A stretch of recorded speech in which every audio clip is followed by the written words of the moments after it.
2022년 11월 어느 날 저는 그때 이미 죽은 사람이었고 제 가족에게는 사망 통지서가 전달돼 있었습니다.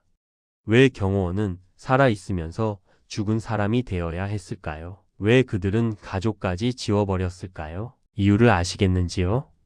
그날 오전 11시쯤이었습니다. 김정은은 간부들과 회의를 하고 있었고 저는 늘 그렇듯 그의 바로 문 옆에 서 있었습니다. 호위사령부 경호원의 임무는 단순합니다. 그저 서 있는 것, 눈을 부릅뜬 채 주변을 감시하는 것, 그리고 어떤 일이 생기면 몸으로 막는 것. 17년간 저는 그렇게 살았습니다. 갑자기 김정은의 목소리가 끊겼습니다. 고개를 살짝 돌려보니 그가 책상을 짚고 있었습니다. 김정은은 그대로 주저앉았고 측근들이 달려들어 그를 부축했습니다. 의료진이 급히 불려왔고 저희 경호원들은 즉시 대기 상태로 들어갔습니다. 그 순간 제 머릿속을 스친 생각은 이거였습니다. 이 사람이 정말 북한을 이끌 수 있는 건가? 여러분, 저는 경호원입니다. 2006년부터 2023년까지 17년간 김정은의 곁을 지켰습니다. 2006년 제가 27살 때였습니다. 호위사령부에서 차출 통보를 받았습니다. 동무는 오늘부터 죽은 사람이오라는 말과 함께요. 그게 무슨 뜻인지 아십니까? 제 고향 함흥에 있던 부모님께 제 아내와 3살짜리 딸에게 사망 통지서가 갔다는 겁니다. 박민혁 사망. 장례식이 치러졌습니다. 제 무덤이 만들어졌습니다. 저는 살아있는데 말입니다. 왜 그래야 했을까요? 간단합니다. 경호원은 너무 많은 걸 봅니다. 너무 많은 걸 압니다. 그러니 외부와 완전히 차단시켜야 합니다. 가족도 친구도 과거도 모두 지워버리는 겁니다. 저는 그렇게 박민혁이 아닌 사모라는 암호명을 가진 경호원이 됐습니다. 17년이 지났습니다. 그 사이 제 딸은 20살이 됐을 겁니다. 대학생이 됐을까요? 아니면 결혼을 했을까요? 저는 모릅니다. 부모님은 어떻게 되셨을까요? 80이 넘으셨을 텐데 아직 살아 계실까요? 저는 그것도 모릅니다. 다만 한 가지는 압니다. 그분들은 아직도 제가 죽었다고 믿고 계신다는 것을요. 그런데 그날 김정은이 쓰러지는 걸 보면서 처음으로 이런 생각이 들었습니다. 내가 지키고 있는 게 대체 뭔가? 이 사람 때문에 나는 17년간 죽은 사람으로 살았는데 정작 이 사람은 이 꼴인가? 그게 시작이었습니다. 의심의 시작, 각성의 시작, 그리고 제가 여기 이 자리에서 이렇게 증언하게 된 모든 것의 시작이었습니다. 2006년 3월 저는 평범한 군인이었습니다. 함경남도 어느 부대에서 복무 중이었고 주말이면 집에 가서 아내와 3살짜리 딸을 만났습니다. 부모님은 함흥에 계셨고 형은 탄광에서 일했습니다. 그저 그런 평범한 삶이었습니다. 어느 날 갑자기 호출을 받았습니다. 부대 정치위원실로 오라는 겁니다. 뭔가 잘못한 게 있나 싶어 긴장하며 들어갔더니 낯선 사람 둘이 앉아 있었습니다. 호위사령부에서 왔다고 했습니다. 그들은 제 신체를 후어보더니 이렇게 말했습니다. 동무, 영광스러운 임무에 차출됐소. 영광이라는 단어를 들었을 때 저는 기뻤습니다. 승진인가 싶었죠. 하지만 다음 말을 듣는 순간 온몸이 얼어붙었습니다. 오늘부터 동무는 죽은 사람이요. 가족에게 사망 통지가 갈 것이요. 이해 있소? 일가 있고 없고의 문제가 아니었습니다. 거부할 수 있는 게 아니었습니다. 거부하면 어떻게 되는지 다들 알았습니다. 저만 죽는 게 아니라 가족이 모두 정치 범수 용소로 갑니다. 저는 그저 명령에 복종하겠습니다. 라고 말할 수밖에 없었습니다. 그날 밤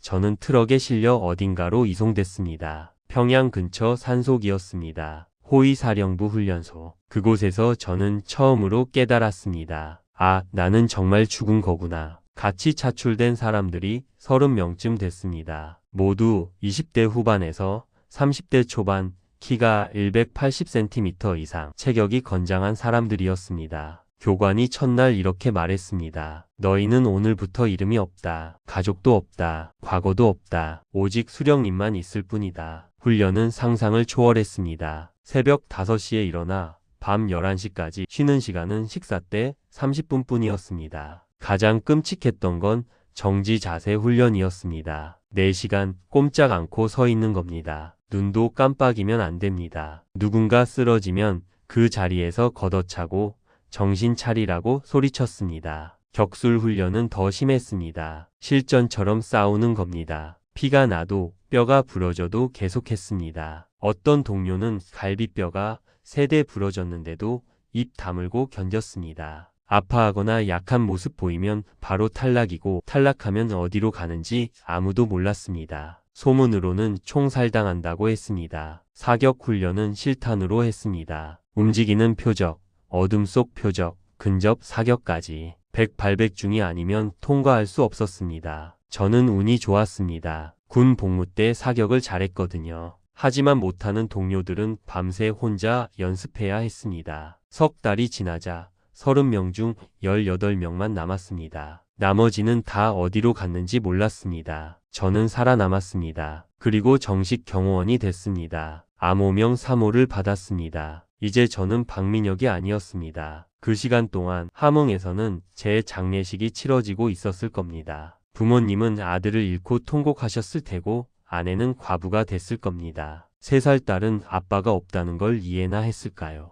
저는 그 모든 걸 상상하며 밤마다 이불을 뒤집어 쓰고 울었습니다. 하지만 아무에게도 들키지 않게 소리 내지 않고 울어야 했습니다. 2006년 6월 저는 정식으로 김정일 경호 임무에 투입됐습니다. 죽은 사람의 새로운 삶이 시작된 겁니다. 경호원이 되고 나서 17년 저는 북한 권력의 가장 깊숙한 곳을 봤습니다. 일반 주민들은 상상도 못할 장면들이었습니다. 그리고 그럴 때마다 생각했습니다. 내가 지키고 있는 게 대체 뭔가. 첫 번째 충격은 2008년이었습니다. 당시 저는 김정일 경호를 맡고 있었는데 어느 날 갑자기 고위 간부 한 명이 끌려왔습니다. 인민무력부 부부장이었던 사람이었습니다. 무슨 일인지 정확히는 몰랐지만 뭔가 잘못했다는 겁니다. 김정일이 직접 신문했습니다. 저는 문 옆에 서서 그 광경을 다 봤습니다. 간부는 무릎 꿇고 빌었습니다. 장군님 용서해 주십시오. 제가 잘못했습니다. 하지만 김정일은 차갑게 손을 들었고 호위병이 그 자리에서 총을 쐈습니다. 피가 튀었습니다. 제 군복에도 묻었습니다. 그날 밤 저는 잠을 못 잤습니다. 그 사람에게도 가족이 있었을 겁니다. 부모님이, 아내가, 자식이 있었을 겁니다. 그런데 눈 깜짝할 사이에 죽었습니다. 재판도 없이 변명할 기회도 없이 저는 그때 깨달았습니다. 아, 여기선 생명이 파리 목숨만도 못하구나. 하지만 더 충격적인 건 따로 있었습니다. 바로 그들의 삶이었습니다. 김정일, 그리고 나중에 김정은은 별장이 여러 개였습니다. 평양, 원산, 묘양산, 백두산 근처까지 계절마다 옮겨 다니면서 살았습니다. 각 별장마다 요리사가 따로 있었고 외국에서 공수해온 음식들이 넘쳐났습니다. 2010년대 들어서 김정은이 집권한 뒤엔 더 심해졌습니다. 프랑스 와인, 일본 소고기, 스위스 치즈, 이탈리아 햄. 한 번은 제가 경호를 서는 동안 파티가 열렸는데 테이블 위에 음식이 산더미같이 쌓여 있었습니다. 그런데 다 먹지도 않고 버렸습니다. 그때가 2013년쯤이었습니다. 바깥 세상은 어땠을까요? 제가 태어난 함흥에서는 사람들이 굶어 죽고 있었을 겁니다. 90년대 고난의 행군 때처럼은 아니더라도 여전히 배급은 제대로 안 나왔고 장마당에서 풀뿌리라도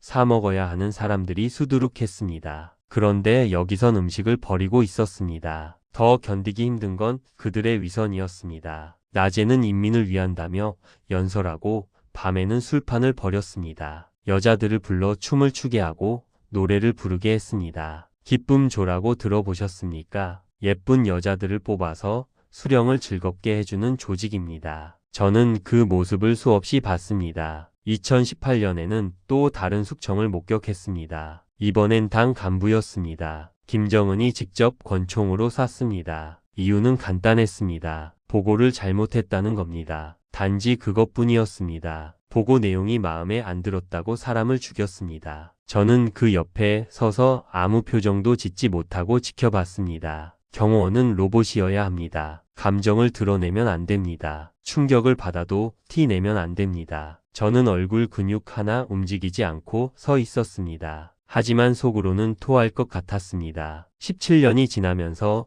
저는 점점 무뎌졌습니다. 사람이 죽는 걸 봐도 놀라지 않게 됐고 음식이 버려지는 걸 봐도 분노하지 않게 됐습니다. 그냥 그러려니 했습니다. 어차피 나는 죽은 사람이고 여기서 벗어날 수도 없고 그냥 시키는 대로 하면 되는 거라고 스스로를 세뇌시켰습니다. 하지만 가끔, 정말 가끔은 생각했습니다. 함흥에 있을 부모님 얼굴이 떠올랐습니다. 지금쯤 20살이 넘었을 딸의 모습이 궁금했습니다. 형은 여전히 탄광에서 고생하고 있겠구나 싶었습니다. 그럴 때마다 가슴이 찢어지는 것 같았습니다. 그렇게 저는 17년을 버텼습니다. 죽은 사람처럼 살면서, 괴물들을 지키면서 제 영혼을 조금씩 잃어가면서 2022년부터 상황이 달라졌습니다. 저는 새로운 임무를 받았습니다. 김주의 동행 경호. 김정은의 딸, 당시 10살쯤 된 여자아이였습니다. 처음 봤을 때 저는 그저 어린아이일 뿐이라고 생각했습니다. 하지만 곧 깨달았습니다. 이 아이가 다음 독재자로 키워지고 있다는 걸. 첫 공개 행사는 2022년 11월이었습니다. 대륙 간탄도 미사일 발사 참관이었습니다. 김주애가 김정은 손을 잡고 나타났을 때 간부들은 모두 일어나 박수를 쳤습니다. 아이는 당당하게 걸었습니다. 마치 이미 훈련을 받은 것처럼. 저는 그날부터 김주애를 자주 경호하게 됐습니다. 학교에 가는 것도, 군부대를 시찰하는 것도, 심지어 승마를 배우는 것도 저희가 따라다녔습니다. 그러면서 놀라운 걸 발견했습니다. 이 10살짜리 아이가 이미 후계자 교육을 받고 있다는 것을요. 특별 교육이 따로 있었습니다. 역사 공부, 정치 공부는 기본이고 총 쏘는 법, 말 타는 법까지 배웠습니다. 한 번은 제가 경호를 서는데 교관이 김주애에게 이렇게 말하는 걸 들었습니다. 존경하는 주애 동지, 언젠가 동지께서 이 나라를 이끄실 것입니다. 그러니 강해지셔야 합니다. 10살 아이한테 동지라고 부르는 겁니다. 그리고 나라를 이끈다고 말하는 겁니다. 그 순간 저는 온몸에 소름이 돋았습니다. 김일성, 김정일, 김정은에 이어 김주애까지 대대손손 이 가문이 북한을 지배하겠다는 겁니다. 2023년 들어서는 더 노골적이었습니다. 김주애가 군 행사에 자주 등장했습니다. 11살,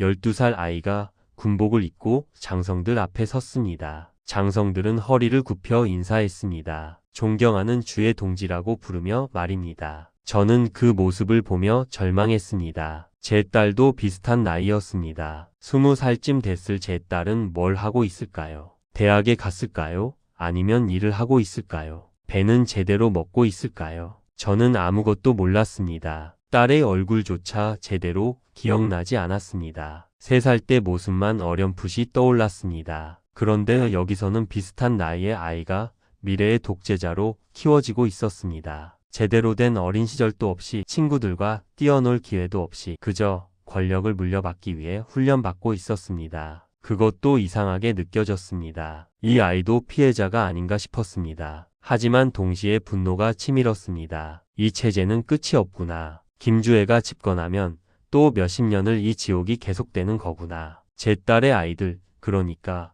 제 손주들도 이 체제 아래서 살아야 하는 거구나. 그 생각을 하니 숨이 막혔습니다. 게다가 김정은의 건강은 계속 나빠졌습니다. 2022년부터 눈에 띄게 비틀거렸고 숨을 헐떡였습니다. 계단을 오르는 것도 힘들어했습니다. 의료진이 항상 대기하고 있었고 약을 달고 살았습니다. 그러니 후계 작업을 서두르는 거였습니다. 저는 그 모든 걸 지켜보며 생각했습니다. 내가 여기서 뭘 하고 있는 건가? 나는 이 괴물 같은 체제를 지키기 위해 17년을 버린 건가? 부모님도 못 뵙고 딸도 못 키우고 그저 이 가문의 영속을 위해 내 인생을 바친 건가? 그때부터였습니다. 진지하게 탈출을 고민하기 시작한 건 물론 불가능에 가까웠습니다. 경호원 탈출은 전례가 거의 없었습니다. 잡히면 당연히 죽고 가족도 몰살당합니다. 하지만 이대로는 못 살겠다는 생각이 점점 강해졌습니다. 그리고 그해 여름, 운명의 기회가 찾아왔습니다. 2023년 8월,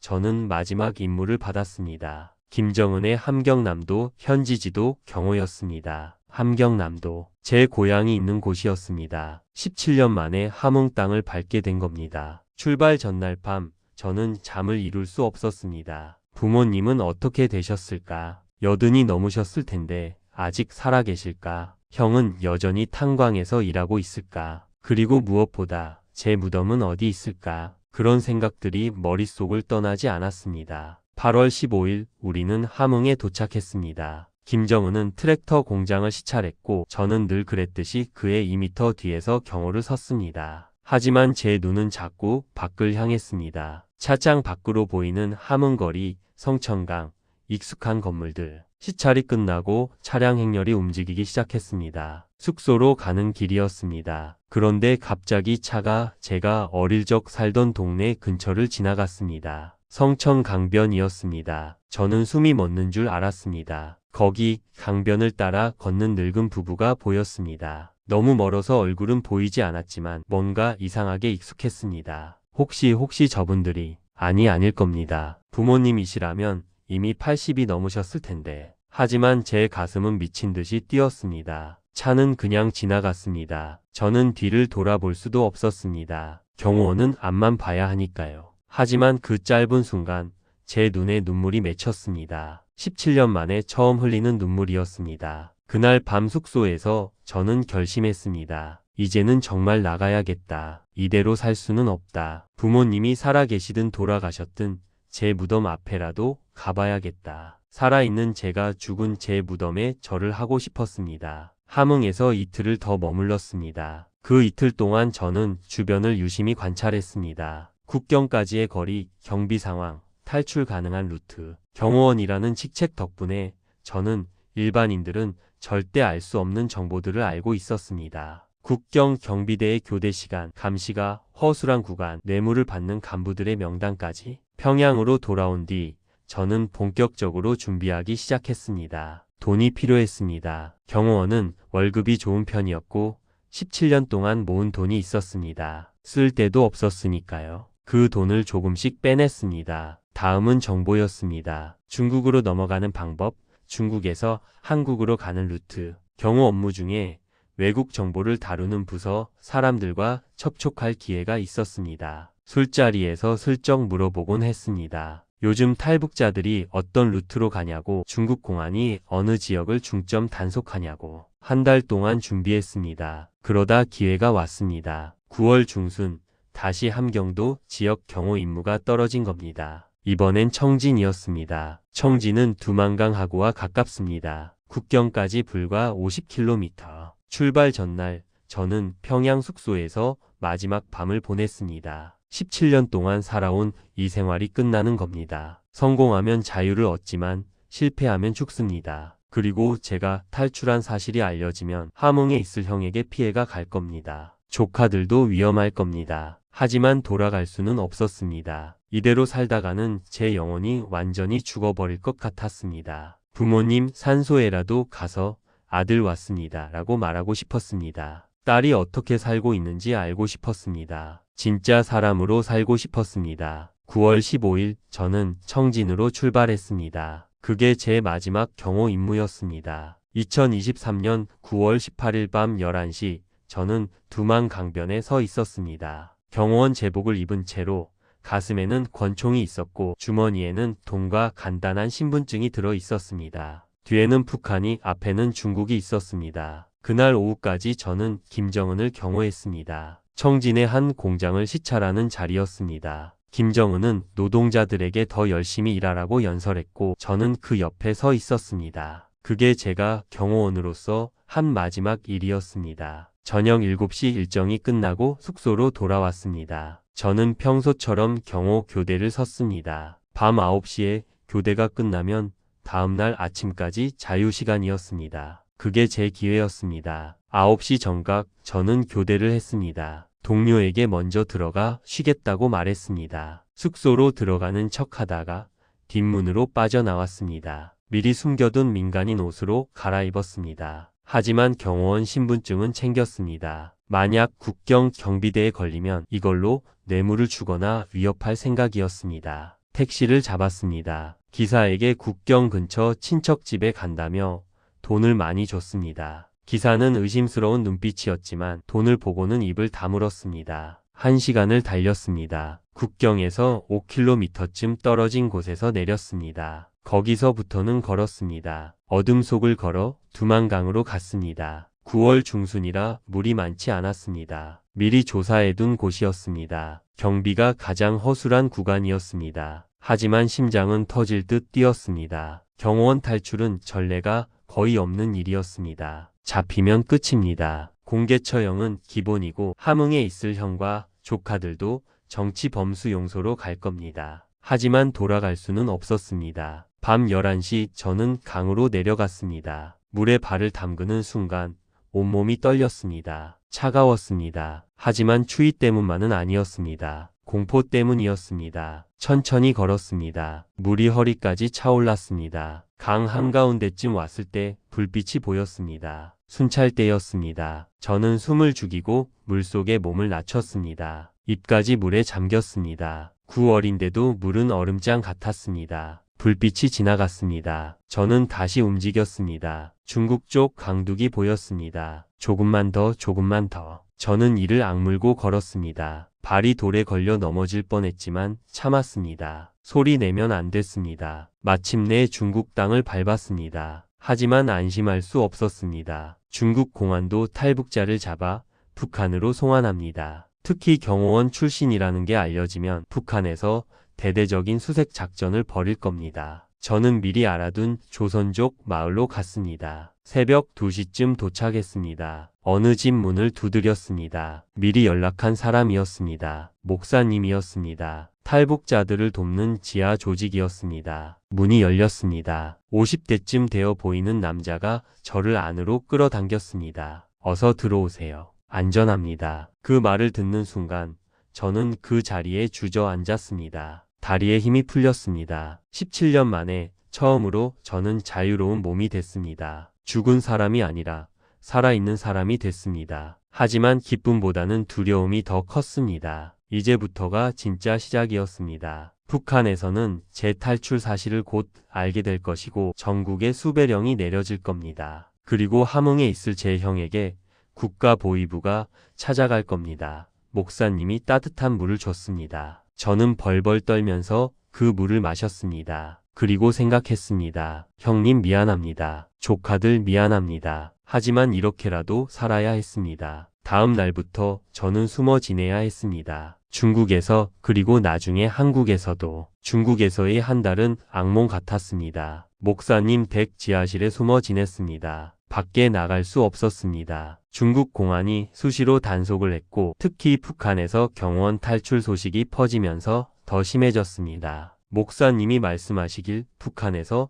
난리가 났다고 했습니다. 호위사령부 경호원 탈출은 전례 없는 일이라 김정은이 직접 지시를 내려 찾고 있다는 겁니다. 중국 공안에도 협조를 요청했고 현상금까지 걸렸다고 했습니다. 그 말을 들으니 더 무서웠습니다. 함흥에 계실 형님과 조카들이 걱정됐습니다. 국가보위부가 찾아가서 신문했을 겁니다. 내 동생이 어디 있냐, 연락 없었냐, 가족 중에 아는 사람 있냐 물어봤을 겁니다. 형님은 제가 죽은 줄 알고 있는데 갑자기 살아있다고 하니 얼마나 놀라셨을까요? 10월 중순 드디어 한국행 루트가 마련됐습니다. 동남아시아를 경유하는 방법이었습니다. 먼저 라오스로, 그 다음 태국으로, 마지막으로 한국 대사관으로. 위험천만한 여정이었지만 중국에 계속 있는 것보다는 나았습니다. 한 달간의 여행 끝에 11월 15일 저는 인천공항에 도착했습니다. 대한민국 땅을 밟는 순간 저는 울었습니다. 이제 진짜 자유구나. 아무도 저를 죽은 사람이라고 부르지 않는구나. 저는 박민혁이구나. 하지만 곧 현실을 마주했습니다. 국정원에서 저를 데려갔습니다. 조사가 시작됐습니다. 어떻게 탈출했습니까? 경호원으로 뭘 봤습니까? 김정은에 대해 아는 게 뭡니까? 매일 10시간씩 조사를 받았습니다. 한 달쯤 지나서 국정원 담당자가 심각한 표정으로 말했습니다. 박민혁 씨, 당분간은 신원을 공개하지 않는 게 좋겠습니다. 씨가 본 것, 들은 것이 너무 민감합니다. 북한에서 가만 있지 않을 겁니다. 한국에서도 북한 공작원들이 활동하고 있으니 위험합니다. 저는 이해했습니다. 김정은 건강 문제, 김주의 후계 작업, 고위층 부패, 숙청 현장. 제가 증언하면 국제적으로 큰 파장이 일 겁니다. 그러니 북한에서는 저를 제거하려 할 겁니다. 그리고 함흥에 있을 형님에게도 보복할 겁니다. 그래서 저는 숨었습니다. 2023년 12월부터 2026년 지금까지 3년간 저는 조용히 살았습니다. 이름을 바꿨고 얼굴도 약간 수술했습니다. 서울 어느 작은 아파트에서 혼자 살았습니다. 밖에 나갈 때는 항상 모자를 눌러 썼습니다. 그 3년이 참 길었습니다. 자유는 얻었지만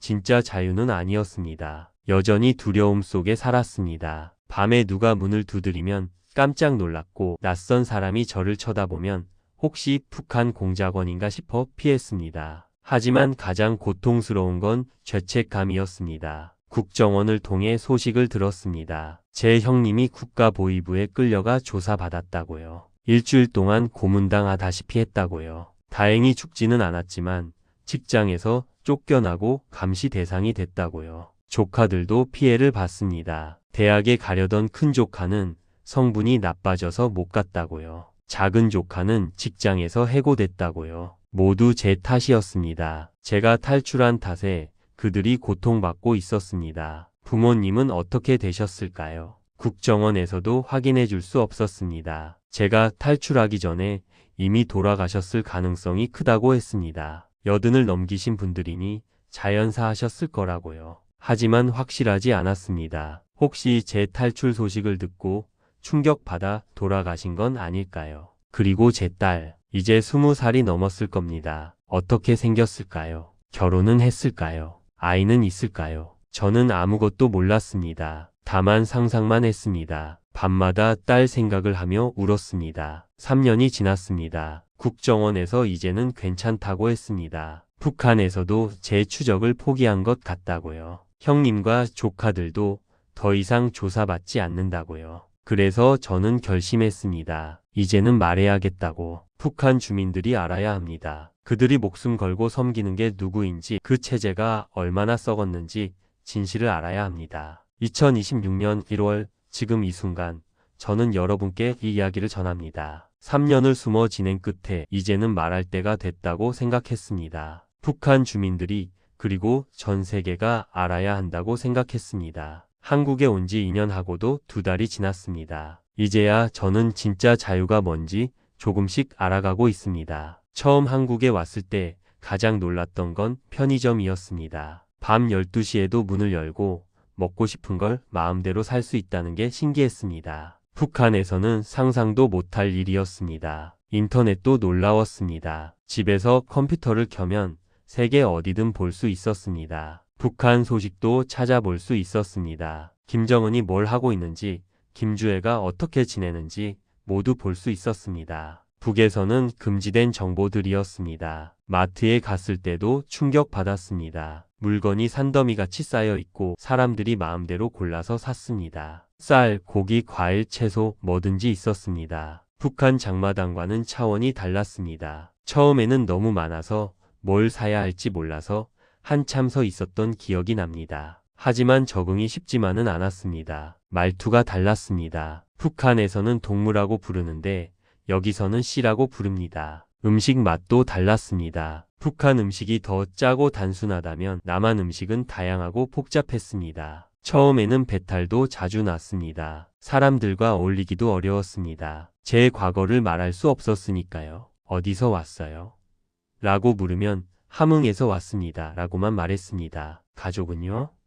라고 물으면 다 북에 있습니다. 라고만 말했습니다. 더 이상은 말할 수 없었습니다. 가장 힘든 건 외로움이었습니다. 가족이 없으니 명절 때가 제일 괴로웠습니다. 추석이나 설날에 다른 사람들은 가족과 모이는데 저는 혼자 방에 앉아 있었습니다. 고향 함흥 생각이 났습니다. 부모님이 해주시던 음식 생각이 났습니다. 어린 시절 형과 함께 놀던 성천 강변이 그리웠습니다. 밤에 꿈을 꿉니다. 부모님이 나오십니다. 미녀가 내가 살아 있었구나라고 말씀하십니다. 저는 꿈에서 울면서 네, 아버지, 저 살아 있습니다. 라고 대답합니다. 그런데 눈을 뜨면 혼자입니다. 베개가 눈물로 젖어 있습니다. 딸 생각도 많이 합니다. 이제 20하고도 1살이 됐을 겁니다. 대학생일까요? 아니면 일을 하고 있을까요? 결혼은 했을까요? 아빠가 없이 자란 딸이 얼마나 힘들었을까요? 딸아, 아빠는 살아있단다. 아빠는 너를 버린 게 아니야 라고 말하고 싶습니다. 형님께도 죄송합니다. 제 탓에 고생하셨습니다. 국가보위부에 끌려가 고문당하셨고 직장에서 쫓겨나셨습니다. 조카들도 피해를 봤습니다. 모두 제가 탈출한 탓입니다. 용서해 주십시오, 형님. 하지만 저는 후회하지 않습니다. 그 체제에서 계속 살았다면 제 영혼이 완전히 죽었을 겁니다. 이제 저는 사람답게 살고 있습니다. 자유롭게 생각하고, 자유롭게 말하고, 자유롭게 움직입니다. 이게 얼마나 소중한지 북한에서는 몰랐습니다. 그래서 이제 말합니다. 북한 주민 여러분, 여러분이 섬기는 그 사람들은 여러분을 위하지 않습니다. 그들은 자신들의 배만 불리고 자신들의 권력만 지킵니다. 여러분은 굶주리는데 그들은 진수성찬을 먹습니다. 여러분은 자유가 없는데 그들은 세계를 여행합니다. 그리고 마지막으로 통일을 꿈꿉니다. 언젠가는 제가 살아있을 때 남과 북이 하나가 되길 바랍니다. 그때 저는 함흥으로 갈 겁니다. 부모님 산소를 찾아갈 겁니다. 무덤 앞에 꿇어앉아 아버지, 어머니, 아들 왔습니다. 늦었지만 왔습니다. 라고 말할 겁니다. 딸도 만나고 싶습니다. 미안하다. 아빠가 너를 버린 게 아니야. 아빠는 살아 있었어. 라고 말하고 싶습니다. 우리 세대의 통일을 봤으면 좋겠습니다. 부디 그날이 오길 간절히 기도합니다. 감사합니다.